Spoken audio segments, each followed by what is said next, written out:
ব্যবসায়ীরাই পালে, এবং রাজনীতিবিদ এই দল আসলে ওই ব্যবসায়ীরা লাভবান, ওই দল আসলে ওই ব্যবসায়ীরা লাভবান, এবং তারাও ব্যবসায়ীদের সিদ্ধান্তগুলোকে, তাদের চাওয়া পাওয়াগুলোই বাস্তবায়ন করে। কেন? কারণ প্রতিটা ব্যবসায়ী নির্বাচনের আগে কোটি কোটি টাকা ঢেলেছে ট্রাম্পের পেছনে। ইলন মাস্ক যেই পরিমাণ টাকা ঢেলেছে, দ্বিতীয় কে ঢেলেছে? তো এখন ইলন মাস্ক মন্ত্রীর চাইতে তো আর পার বেশি হয়ে আছে। নিয়মই এটা, টাকা আছে যেখানে মানুষ কথাও শুনবে সেখানে। তো এখন হুজুরদের পেছনে এই টাকাটা কে ঢালবে? কেন ঢালবে আমাকে বলেন? দুনিয়ার অন্য লোকদের পেছনে এজন্য ঢাকবে যে পাস করুক বা না করুক পোষায় দিতে পারবে। মানুষ ঘুষ দিয়ে চাকরি নেয় কখন? ঘুষ দিয়ে চাকরি নেবে তখন যখন সে জানে 2 নাম্বারই করে এটা কামাই করার সুযোগ আছে। আমরা ঢাকা কেন্দ্রীয় কারাগারে যখন জেল খাটি, ওখানে আমরা দেখেছি যে শুধু অন্য জেল থেকে এই ঢাকা কেন্দ্রীয় কারাগারে ট্রান্সফার হওয়ার জন্য 2 লাখ 4 লাখ পর্যন্ত খরচ করেছে, খালি ট্রান্সফারের জন্য, চাকরি নেওয়ার জন্য না। তো যেই পাগলে 2 লাখ খরচ করেছে সে অন্তত 10 লাখ কামানোর মানসিকতা নিয়ে এসেছে। না হলে 2 লাখ দিবে কোথেকে? আর কিডনি বেচে দিবে, নাকি আর জমি বন্ধক রেখে দিবে, নাকি নিজের মায়ের সোনা গয়না বিক্রি করে দেবে? কেন দেবে? দিবেটা কেন? স্বার্থটা কি? পৃথিবীতে স্বার্থ ছাড়া কেউ কাজ করে না। তো টাকা ঢেলেছে, এর চাইতে বেশি কামানোর নিয়তে ঢেলেছে। তো ব্যবসায়ীরা নির্বাচন আসলে কোটি কোটি টাকা ঢালবে কেন?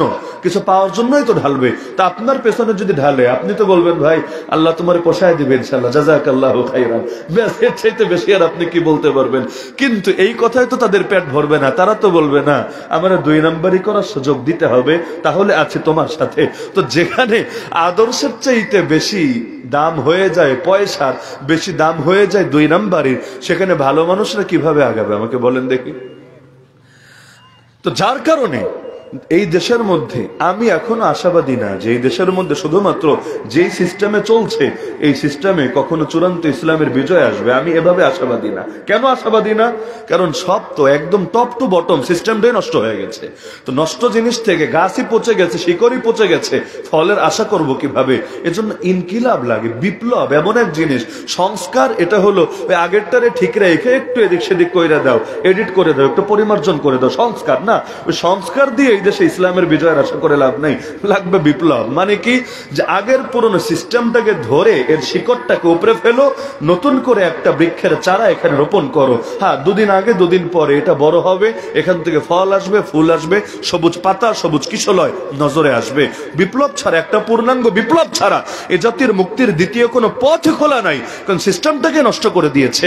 নীতি যদি শয়তানি নীতি থাকে, আর নেতা যেই হোক, সমাজে পরিবর্তন আসবে কিভাবে? আসা সম্ভব না। সমাজ পরিবর্তন করতে চাইলে খালি নেতার পরিবর্তন হলে হয় না, নীতিকেও আমূলে পরিবর্তন করে ফেলা লাগে। কষ্ট পাচ্ছেন নাকি? আল্লাহ রাসূল সাল্লাল্লাহু আলাইহি ওয়াসাল্লাম কিন্তু এই কাজটাই করেছেন। মক্কায় তাকে ক্ষমতা অফার করা হয়েছিল, দুয়ারে এসে, মুহাম্মদ তুমি কি চাও বলো তো? নারী চাইলে সুন্দরী নারী এনে দেব, সম্পদ চাইলে সম্পদের পাহাড় বানিয়ে দেব, আর নেতৃত্ব চাইলে তাও বলে ফেলো, তোমার মতো ব্যক্তিকে নেতা মানতে কোনো আপত্তি নাই, আমরা নেতা মেনে নেব। তবে কেমন নেতা? ওই নেতা আবার এমন নেতা না যে নবী না যা বলবে সেটাই চূড়ান্ত, নবীর কথায় সবাই চলবে না, এই নেতা সেই নেতা না।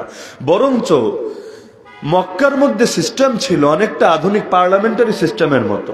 মানে কি, এখানে একক কথায় দেশ চলতো না, বরঞ্চ আবু জাহাল বলবে, আবু লাহাব বলবে, উতবা বলবে, সাইবা বলবে, আবু তালেব বলবে, আবু সুফিয়ান বলবে, আরো যারা আছে, যত লিডাররা আছে এক জায়গায় বসবে, বসার পরে সবাই বলবে, বলার পরে অধিকাংশ যে ব্যাপারে একমত হবে বা সেটাই সিদ্ধান্ত।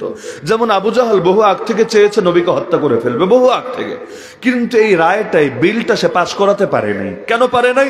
কারণ আবু জাহাল বলে চলে মেরে ফেলি, কিন্তু আরেকজন বলে না না, ভেটো দিয়ে দেয়, না সম্ভব না, কারণ তাকে মারলে ঠেলা সামলাতে পারবি না। এই বনু হাশেম, এদেরকে যুদ্ধের যোগ্যতা অনেক, তারা নবীকে বংশীয় কারণে সাপোর্ট দেবে, শেল্টার দেবে।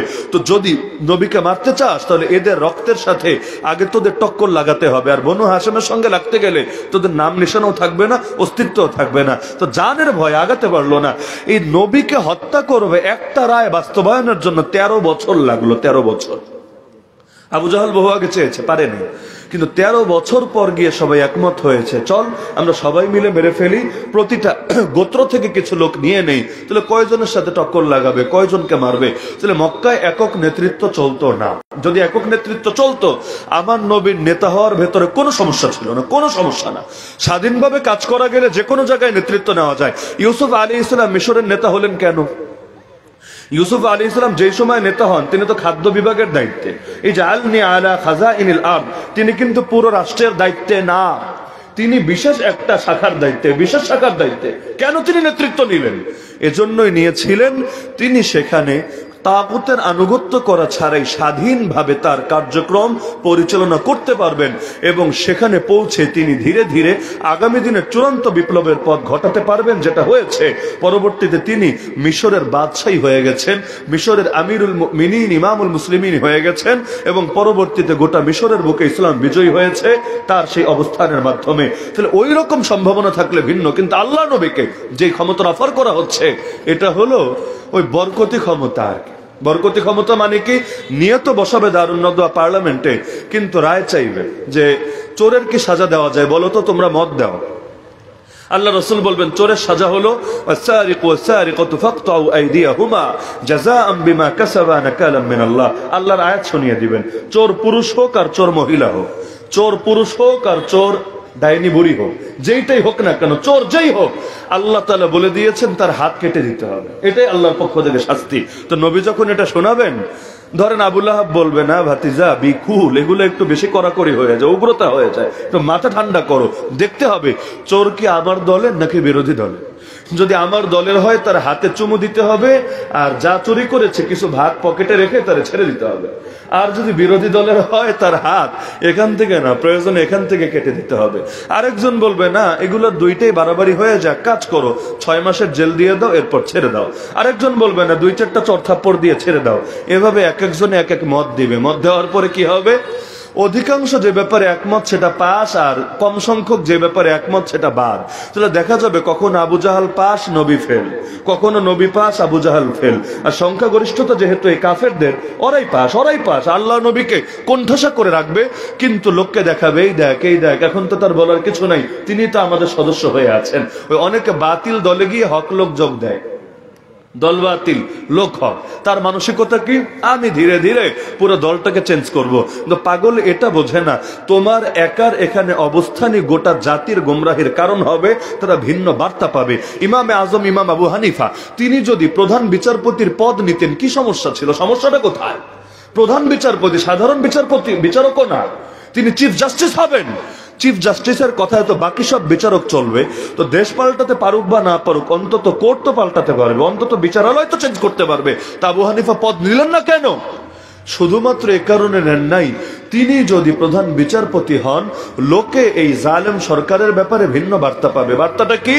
যে সবাই ভাববে যে আবু হানিফা নিজে যেই সরকারের সরকারি কর্মকর্তা, ওই সরকার তো কোনো খারাপ সরকার হতে পারে না, কারণ মানুষ তো সবার নুন খায় না, নুন তো তারটাই খাবে। আর যেই মানুষের অন্তত একটা ভালো অবস্থান আছে, তো এক আবু হানিফা সেখানে যাওয়ার দ্বারা বেতন তো পাবে, পয়সা তো পাবে, টুকটাক সংস্কারও করতে পারবে, কিন্তু লোকরা যে একটা ভুল বার্তা পাবে, এটাও তো জালেমকে সহযোগিতা করার নামান্তর হবে। আর জালেমকে যারা সহযোগিতা করে, নবী বলেছেন ফালাইসা মিন্নি ওয়ালাস্তু মিনহু, সে আমার কেউ না, আমিও তার কেউ না। ওয়ালাইসা বিওয়ারিদিন আলাইয়াল হাউজ, কিয়ামতের দিন সে হাউজে কাউসারে আমার কাছে আসতেও পারবে না। এসে আমার কাছে হাউজে কাউসারের পানি পান করবে দূরের কথা, আমার ধারে কাছেও পৌঁছতে পারবেন না। তিনি দায়িত্ব নিতে রাজি হলেন না, অবশেষে তাকে জেলে দেওয়া হলো, যে হয়তো দায়িত্ব নিবা, না হলে জেলে পড়ে থাকবা। এই যুগে যেমন হুজুরদেরকে ধরে জেলে নাই, হয়তো আমার গোলামি করবা, আমার দালালি করবা, হিন্দুত্ববাদের পা চাটবা, না হলে বাকি জীবন জেলে গিয়ে কাটাবা। তো তিনি জেল খাটতে রাজি হলেন, কিন্তু এতেও বাদশার মন গলল না। চিন্তা করলো কয়েক বছর জেল খেটে যদি বের হয়, আবু হানিফার গ্রহণযোগ্যতা আরো বাড়বে, জেল খেটে মাকাম কমে না, বরং তখন তার মাকাম আরো বাড়বে। এজন্য তাকে খাবারে বিষ মিশিয়ে হত্যাই করে ফেললো। লাশ হয়ে ইমাম আবু হানিফা কারাগার থেকে বের হলো। ইমাম আহমদ বিন হাম্বল তিনি জেলে বন্দী, পরপর 3 জন খলিফা তার উপর জুলুম করছে। এক পর্যায়ে তার শাগরিদ তাকে বলল, হুজুর আপনার সাথে যারা জেলে এসেছিল একজনও আজকে নাই, একজনও নাই। কেন? অধিকাংশ তাপস করে নিয়েছে, কেউ জানের ভয়ে, কেউ বিভিন্ন তাবিল করে, আর 2-4 জন যা ছিল আরো জুলুম আর সইতে না পেরে মরেই গেছে, শহীদই হয়ে গেছে। আপনি একা আছেন, বুড়া হয়ে গেছেন, আর কত? পিঠের গোস্তগুলো পর্যন্ত কিমার মতো হয়ে গেছে, আর কত? আল্লাহ তাআলা তো সাধ্যের বাইরে বোঝা চাপিয়ে দেন না, যেমনটা সূরা বাকারা সর্বশেষ আয়াতে আছে। তাহলে আপনারও এখন এটা সাধ্যের বাইরে চলে যাচ্ছে। আপনি জান বাঁচানোর জন্য কুফরি কথা বলাও জায়েজ আছে, আপনি বলেন ইল্লা মান উকরিহা ওয়া কলবুহু মুতমাইন্নুম বিল ঈমান। যেহেতু আপনি বাধ্য, আপনি মাযুর, আপনি কুফরটা বাহ্যিকভাবে মেনে নেন, কি সমস্যা হবে এতে? তিনি শাগরেদকে বললেন যে শাগরেদ, একটা কাজ কর, তুমি জেল গেট থেকে একটাবার চক্কর মেরে আসো, কি দেখো আমাকে একটু বলো, যে জেল গেটে কি দেখতে পাচ্ছ তুমি। শাগরেদ গেল, জেল গেটে ঘুরে এসে ওস্তাদের সামনে হাজির। ওস্তাদ বলল যে কি দেখে আসলা বলো দেখি। শাগরেদ জবাব দিল, হযরত আমি দেখেছি কারা ফটকের সামনে হাজার হাজার আলেম এবং তালেবুল ইলমরা দোয়াত কালি নিয়ে, কলম নিয়ে, বাঁশের কলম নিয়ে আর কাগজ নিয়ে বসে আছে, যে মাসআলায়ে খালকে কোরআন আকীদার একটা বিষয়, এই ব্যাপারে ইমাম আহমদ বিন হাম্বল সর্বশেষ কি মত প্রদান করে। এই যুগে যেমন সাংবাদিকরা বসে থাকে যে কি ব্রিফিং দিবে, কি কথা হলো প্রধান উপদেষ্টার সাথে, এগুলো নোট করার জন্য, এগুলো পত্রিকায় রিপোর্ট করার জন্য, তো ওই যুগে হাজার হাজার আলেম তালিবুল ইলম বসে আছে, ইমাম আহমদ বিন হাম্বল কি বলে লেখার জন্য। তিনি বলেন লেখার পরে কি হবে? বলেন লেখার পর স্বাভাবিক তারা নিজেদের বাড়িতে, নিজেদের মাদ্রাসায় ফিরে যাবে। কোথায় যাবে? এক একজন এক এক জায়গায় যাবে, কেউ ইরাকে, কেউ যাবে শামে, কেউ বসরায়, কেউ মক্কায়, কেউ মদিনায়, তাহলে সারা দুনিয়া ছড়িয়ে যাবে। আচ্ছা, আজকে যারা যাবে এদের সবার সাথে কি আমার আর দেখা হবে? না হুজুর, এটা কিভাবে পসিবল? কে কোথায় যাবে আর কার সাথে কবে দেখা হবে, এগুলো গ্যারান্টি আছে? তিনি বললেন দেখো, আমি যদি আজকে আমার আদর্শের বেলায় কম্প্রোমাইজ করি, কি হবে? আমার জান বেঁচে যাবে, কোনো সন্দেহ নাই, কিন্তু গোটা এক প্রজন্মের ঈমান বরবাদ হয়ে যাবে। এই যে এত এত আলেম তালিবুল ইলমের মাধ্যমে এই ইলমটা ছড়িয়ে যাবে সারা দুনিয়ায়, এরপর প্রজন্ম থেকে প্রজন্মে জ্ঞানের চর্চা হবে। ইমাম আহমদ বিন হাম্বল আকীদার বেলায় এই গলত কথাটা বলেছে, সবাই এটাকে আমার রায় ভাববে, আমার ফ্যান ফলোয়ার্স, আমার মুহিব্বিন, আমার মুতাআল্লিকিন যারা আছে তারা ওই মতের অনুসরণ করতে শুরু করবে। তা আমি একা নিজের জান বাঁচাতে পারবো, কিন্তু এর কারণে গোটা জাতির ঈমান যে বরবাদ হবে, কিয়ামতের দিন এই দায় আমি কিভাবে নেব? আমি এক আহমদ মরলে কোনো সমস্যা নাই, কিন্তু আমার রক্তের দ্বারাও যদি জমিনের বুকে সহি আদর্শটা জিন্দা থাকে, কিয়ামতের দিন এটাই ইনশাআল্লাহ নাজাতের জরিয়া হবে। তা আদর্শের পেছনে ইস্তেকামত ছাড়া কখনো আদর্শকে বিজয়ী করা যায় না। বেলাল হাবশী সাধারণ ব্যক্তি, তিনি মুখ দিয়ে যদি যান বাঁচানোর জন্য কুফরি কথাও বলেন, পরবর্তীতে নিরাপদ হালত আসার পরে নিজেকে আবার ঘোষণা দিয়ে দেন, তো কি সমস্যা? তার ইমানের তো ক্ষতি নাই, কারণ দিল তো ঠিক আছে, মুখ দিয়ে বলছেন শুধু, না হলে তারা মেরে ফেলার অবস্থা তৈরি হয়েছে। কিন্তু আল্লাহর বান্দা বলছেন না। আপনার কাছে মনে হতে পারে একজন সাধারণ লোক, তার অনুসারী কে, তাকে চেনে কে, তার লিডারশিপে কয়জন লোক আছে, সে আপোষ করলেই কি না করলেই কে, কিন্তু না, ওই বেলাল হাবশী যে ইস্তেকামতের পরিচয় দিচ্ছে, সেই মায়ের খেতে খেতে আহাদ আহাদ আহাদ আহাদ বলে বলে এই যাক আঙ্গুল দিয়ে ইশারা দিচ্ছে, এরকম এক একটা আঙ্গুলের ইশারায় জালেমের প্রাসাদের এক একটা ইট খসে পড়ার ফয়সালা চূড়ান্ত হয়ে যাচ্ছে। আদর্শের পেছনে ইস্তেকামত এমন এক জিনিস, এর মাধ্যমে চূড়ান্ত বিজয় আসে। বিশেষ করে যেই আদর্শের পেছনে রক্ত ঝরেছে, রক্ত, দুনিয়াতে সব আদর্শের পেছনে রক্ত ঝরে না, যেগুলোর পেছনে রক্ত ঝরে না সবসময় সেগুলো দুনিয়াতে সহজে এগোতেও পারে না। এই শহীদানের কাফেলা যারা হতে পারে, যে আদর্শের পেছনে শহীদদের রক্ত থাকে, সে আদর্শ দুনিয়ার বুকে একসময় ফুল ফোটাই, এটা ইতিহাসের বাস্তবতা। সৈয়দ কুতুব রহমতুল্লাহ আলাইহি, আজকের দুনিয়ায় যদি কাউকে জিজ্ঞাসা করা হয় যে সবচাইতে বেস্ট সেলার তাফসীরের কিতাব কোনটা, তাফসীরের কিতাব তো অভাব নাই, সবচাইতে বেশি সেল হয় এমন তাফসীরের কিতাব কোনটা, যারা আসলেই দুনিয়া সম্পর্কে জানে তারা বলতে বাধ্য হবে সেই কিতাবের নাম তাফসীর ফি জিলালিল কোরআন। কেন?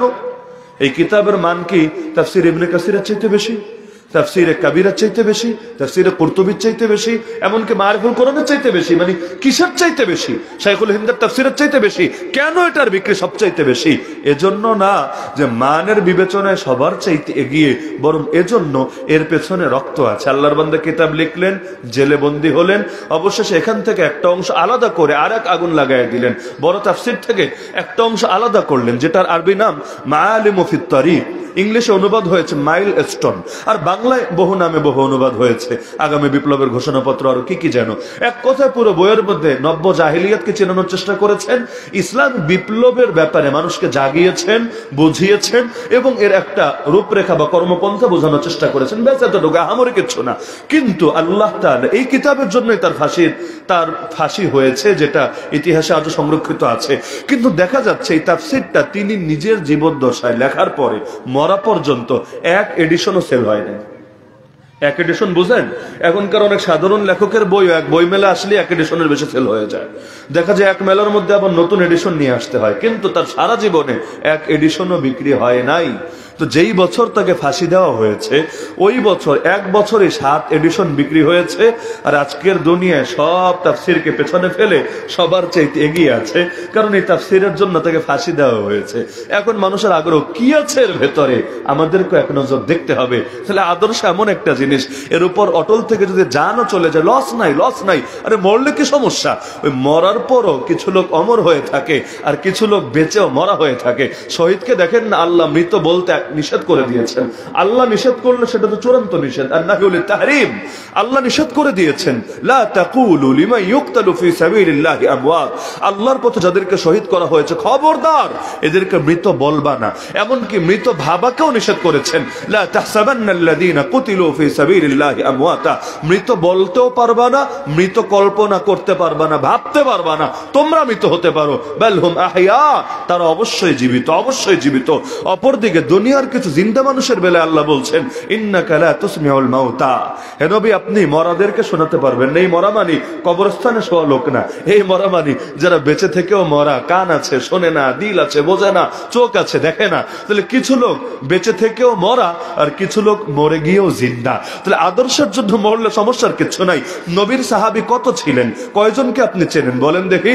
কিন্তু আদর্শের জন্য যারা কোরবানি দিয়েছেন, যারা ইস্তেকামতের পরিচয় দিয়েছেন, তাদের নামগুলো কিন্তু ঠিকই জানেন। নবীকে ভালোবাসেন কিন্তু বেলালকে ভালোবাসেন না, কে আছেন? কুরাইশের কত বড় বড় নেতা সাহাবীকেই চেনেন না আপনার। কুরাইশের সর্দার টাইপের লোক, তাকে চেনেন না। কিন্তু এক সাধারণ বেলাল, আফ্রিকায় যার বাড়ি, হাটে বাজারে বিক্রি হতো, এই কালো গোলামটাকে চিনতে কোনো সমস্যা হয় না। তাহলে কোরবানি এমন একটা জিনিস, আল্লাহ তাআলা ইলমের সঙ্গে সমুন্নতি মানে মর্যাদা আর কোরবানির সঙ্গে মহব্বতকে জুড়ে দিয়েছেন। যারাই ইলম হাসিল করবে, ইয়ারফাইল্লাহুল্লাযীনা আমানু মিনকুম ওয়াল্লাযীনা উতুল ইলমা দারাজাত।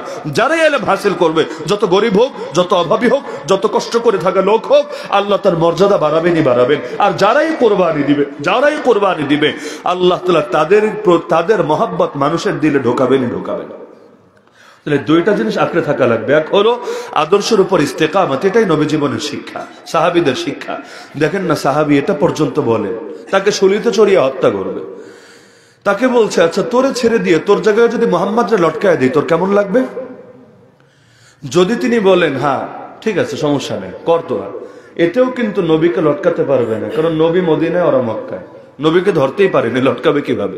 আর নবীকে ধরতে গিয়ে বদরে ওদের 70 নেতা এমনি শেষ, তাহলে নবীর সাথে ওরা মোকাবেলা করবে কিভাবে? কিন্তু তারে পরীক্ষা করার জন্য ভার টিপ দিয়ে দেখছে আর কি ভেতরে মানসিকতা কি অবস্থায় আছে। তিনি বললেন, আরে আমি আমার ঘরে থাকবো সুখে শান্তিতে, আর আল্লাহ রাসূলের পায়ে একটা কাঁটা বিদ্ধ হবে, এটাই তো আমি পছন্দ করব না। সেখানে আমি বেঁচে যাব আর তাকে শহীদ করা হবে, এটা তো দূরের কথা। আদর্শের প্রতি অবিচলতা কাকে বলে? হাবিব আনসারী রাদিয়াল্লাহু আনহু, খাতমে নবুয়তের প্রথম শহীদ, মুসাইলিমা কাযযাবের সামনে বন্দী করা হয়েছে। তিনি আল্লাহ রাসূলের বার্তা নিয়ে গিয়েছিলেন তার কাছে। জালেম সকল নীতিকে উপেক্ষা করে এই রাসূলের এই বার্তাবাহককে গ্রেফতার করে ফেললো, তাকে হত্যা করবে বলে। তাকে জিজ্ঞাসা করছে, তুই কি সাক্ষ্য দেস মুহাম্মদ সাল্লাল্লাহু আলাইহি ওয়াসাল্লাম আল্লাহ রাসূল? সে বলল, হ্যাঁ অবশ্যই সাক্ষ্য দেই, মুহাম্মদ সাল্লাল্লাহু আলাইহি ওয়াসাল্লাম আল্লাহ রাসূল। সে বলল, আচ্ছা এটা তো মানিস যে আমিও আল্লাহ রাসূল? বলল, প্রশ্নই আসে না, আমি আল্লাহ রসুলের পর দ্বিতীয় কাউকে রাসূল মানতেই পারি না।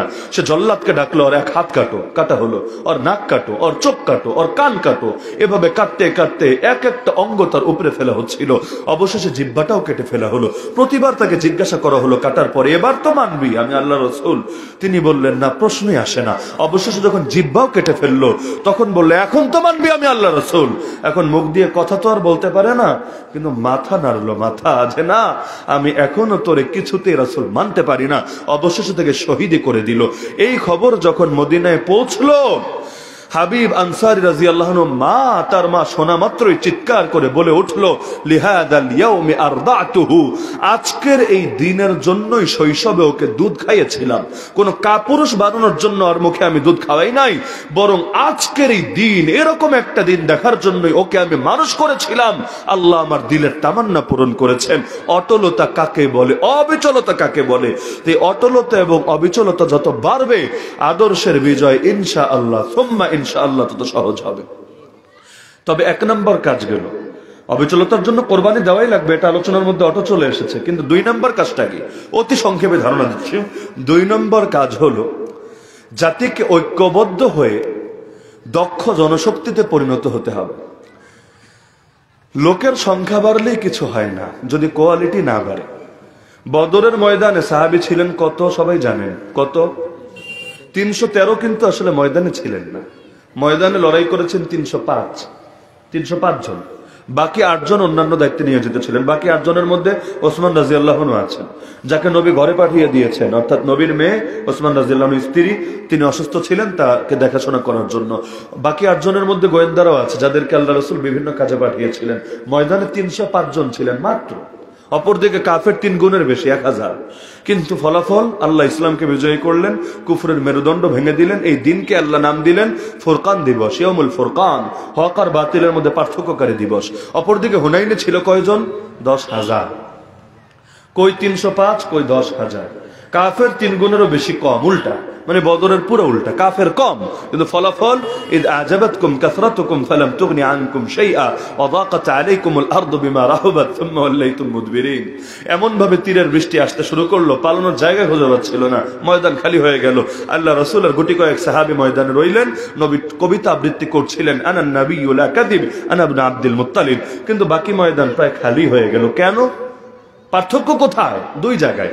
1 নম্বর জায়গা হলো, বদরে যারা শরীক হয়েছিল তারা সকলেই আল্লাহর নবীর বিশেষ তারবিয়াত প্রাপ্ত প্রশিক্ষিত কর্মী ছিল, দক্ষ জনশক্তি ছিল, যাদেরকে নবী আরকাম ইবনে আবিল আরকাম রাদিয়াল্লাহু আনহু ঘরে নিয়ে তারবিয়াত দিয়েছিলেন মক্কায়। আর যারা মদিনার মুসলমান ছিল, এদেরকে আকাবার প্রান্তরে রাতের অন্ধকারে নিয়ে তারবিয়াত দিয়েছিলেন।